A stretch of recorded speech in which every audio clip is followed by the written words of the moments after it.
Welcome to triple விட்ஸ். நான் தான் உங்க இளவரசன் பேசுறேன். இந்த வீடியோல ஒரு டிசி மோட்டரோட பேக் EMF அல்லது கவுண்டர் EMF பத்தி பார்க்கலாம். பேக் EMF பத்தி தெரிஞ்சுக்கிறதுக்கு முன்னாடி நம்ம டிசி ஜெனரேட்டரோட ஒர்க்கிங் பிரின்சிபல் ஆபரேஷன் பத்தி கொஞ்சம் தெரிஞ்சுக்கலாம். உங்களுக்கு தெரியும், டிசி ஜெனரேட்டர் ஆனது ஃபாரடே லா படி வேலை செய்யுது.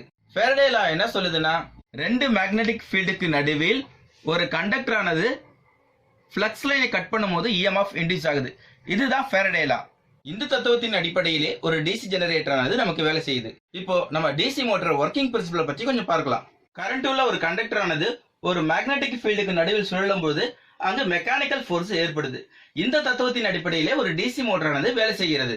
வாங்க இப்போ நம்ம டிசி மோட்டரோட பேக் EMF பற்றி பார்க்கலாம். ஒரு டிசி மோட்டர்ல கண்டக்டர் ஆனது மேக்னெட்டிக் ஃபீல்டுக்கு நடுவில் சுழலும் போது அங்க ஃபாரடே லா படி அங்க EMF இன்டியூஸ் ஆகும்.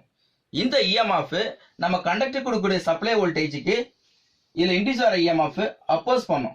ஸோ இதுதான் பேக் EMF அல்லது கவுண்டர் EMFன்னு சொல்றோம். இப்படி அப்போஸ் பண்ற வோல்டேஜ் தான் நமக்கு லென்ஸ்ல இண்டிகேட் பண்ணுது. டிசி ஜெனரேட்டர் ஒர்க்கிங் பிரின்சிபல் ஆபரேஷனும் டிசி மோட்டரோட ஒர்க்கிங் பிரின்சிபல் ஆபரேஷனும் லாஸ்ட் வீடியோல நான் சொல்லியிருக்கேன். உங்களுக்கு எந்த டவுட்டா இருந்தாலும் உடனே போய் பார்த்துக்குங்க. இந்த வீடியோ பிடிச்சிருந்தா லைக் பண்ணுங்க, உங்க ஃப்ரெண்ட்கிட்ட ஷேர் பண்ணுங்க, மறக்காம சப்ஸ்கிரைப் பண்ணுங்க. தேங்க்யூ.